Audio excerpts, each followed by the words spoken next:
ಬಂದಿರತಕ್ಕಂಥ ಎಲ್ಲ ರೈತರಿಗೆ, ಎಲ್ಲ ರೈತ ಪರ ಸಂಘಟನೆಗಳಿಗೆ ಎಲ್ಲರಿಗೂ ವಂದಿಸ್ತಾ ಇವತ್ತು ನಾವಿಲ್ಲೇನು ಮಾಡ್ತಾ ಇದ್ದೀವಿ, ಆನೇಕಲ್ ತಾಲೂಕು ಆಫೀಸ್ ಬಂದ್ ಯಾಕೆ ಮಾಡ್ತಾ ಇದ್ದೀವಿ? ನಮ್ಗೇನು ಕೆಲಸ ಇಲ್ವಾ? ಇದೆ. ಯಾಕೆ ನಾವು ಬಂದ್ ಮಾಡ್ತಾ ಇದೀವಿ ಅನ್ನೋದು ಮೇನ್ ರೀಸನ್. ಮೊದಲಿಗೆ 1.5 ವರ್ಷ ಆಯ್ತು ನಮ್ಮ ಹಳ್ಳಿ ಅಂದೇನಹಳ್ಳಿ ಮತ್ತೆ ಸಮನಹಳ್ಳಿ 2 ಊರುಗಳ ಮೇಲೆ ಸುಮಾರು 650 ಎಕರೆಗೆ ಬಂದಿದೆ ನಮಗೆ ನೋಟಿಸು.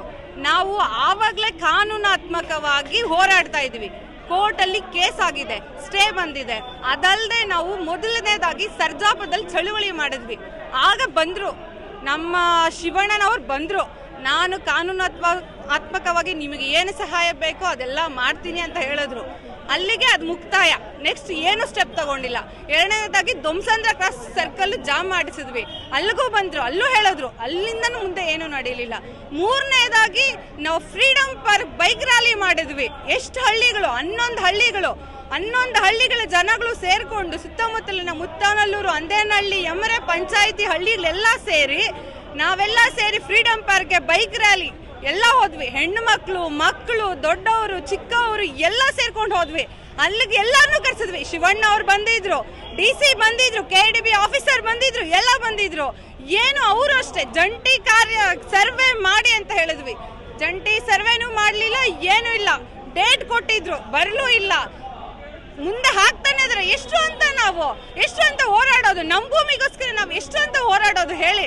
ನಮ್ದೇನು ಫಲವತ್ತತೆ ಇಲ್ಲದೆ ಇರೋ ಭೂಮಿನ ಬನ್ನಿ ನೋಡಿ. 1 ಎಕರೆ ಎಲ್ಲಾದ್ರೂ ಖಾಲಿ ಇದ್ರೆ ಹೇಳಿ. ಮೇನ್ ಅಂದೇನಹಳ್ಳಿ ರೇಷ್ಮೆ ಬೆಳೀತಾ ಇದೀವಿ. ಯಾವ ರೇಷ್ಮೆ? ಬಿತ್ತನೆಗೂಡು. ನಮ್ಮ ಆನೇಕಲ್ ತಾಲೂಕು ಮಾತ್ರ ಬಿತ್ತನೆಗೂಡು ಪ್ರೊಡ್ಯೂಸ್ ಮಾಡೋಕ್ಕಾಗೋದು, ಬೇರೆ ಎಲ್ಲೂ ಮಾಡೋದಕ್ಕಾಗಲ್ಲ.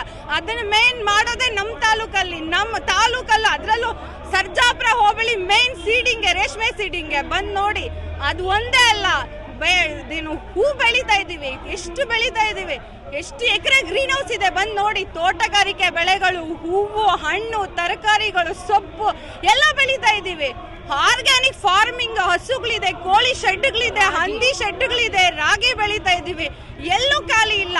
ಬಂಜರು ಭೂಮಿ ಅಂತ ಮೆನ್ಷನ್ ಮಾಡಿ KDB ಅವರು ಅಕ್ವಿಸಿಷನ್ಗೆ ಹೊರಡಿಸಿದ್ದಾರೆ. ಕೇಸ್ ನಡೀತಾ ಇದೆ. 1ನೇದಾಗಿದೆ, 2ನೇ ಸಲ ನೋಟಿಫಿಕೇಶನ್ ಬಂದಿದೆ, 3ನೇ ಸಲ ಬಂದಿದೆ, 4ನೇ ಸಲ ಬಂದಿದೆ. ಇವ್ರಿಗೆ ಇಷ್ಟ ಬಂದಂಗೆ ಕಳ್ಸೋದಕ್ಕೆ ನಮ್ಮ ಜಮೀನನ್ನು ಏನ್ ಅನ್ಕೊಂಡಿದ್ದಾರೆ? ಬಂಜರ್ ಭೂಮಿ ಆಗಿದ್ರೆ ನಾವೇ ಕೊಡ್ತೀವಿ, ಕೈಗಾರಿಕೆ ಮಾಡ್ಲಿ.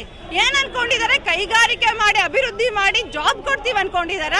ಬಂದ್ ನೋಡ್ಲಿ. ನಮ್ಮೂರಲ್ಲಿ ಒಂದೊಂದು ತೋಟಗಳಲ್ಲಿ 1 ಎಕರೆಗೆ 10 ಜನ ಕೊಡ್ತಾ ಇದೀವಿ ಕೆಲಸ. 10 ಜನ ಮಾಡ್ತಾರೆ. ನನ್ನ ಒಬ್ಬಳ ತೋಟದಲ್ಲೇ ಸುಮಾರು 30 ಜನ ಮಾಡ್ತಾ ಇದಾರೆ ಕೆಲಸ. ನಾವೇ ಕೊಡ್ತಾ ಇದೀವಿ.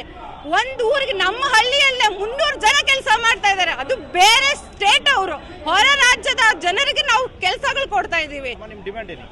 ನಮ್ ಡಿಮ್ಯಾಂಡ್ ಬರಬೇಕು.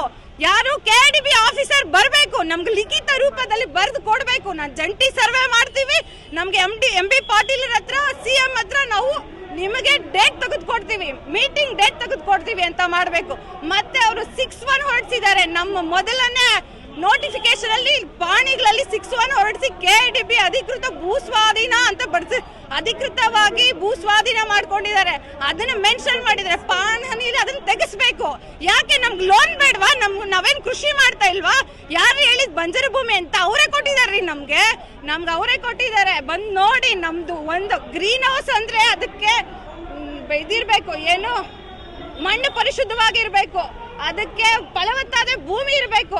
ಅದರಲ್ಲಿ ಫಲವತ್ತಾದ ಭೂಮಿ ಇದ್ರೆ ಮಾತ್ರ ಅವ್ರು ಕೊಡೋದು. ಬಂದ್ ನೋಡಿ, ಎಲ್ಲಾ ಪರ್ಮಿಷನ್ ಅವರೇ ಕೊಟ್ಟಿದ್ದಾರೆ.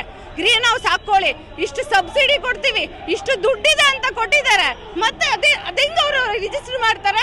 ಇದು ಬಂಜರು ಭೂಮಿ ಅಂತ ಅದೆಂಗ ಅಕ್ವಿಸಿಷನ್ ಮಾಡ್ಕೊಂಡಿದ್ದಾರೆ? ಅದು ಏನು ನ್ಯಾಯ ಇದು?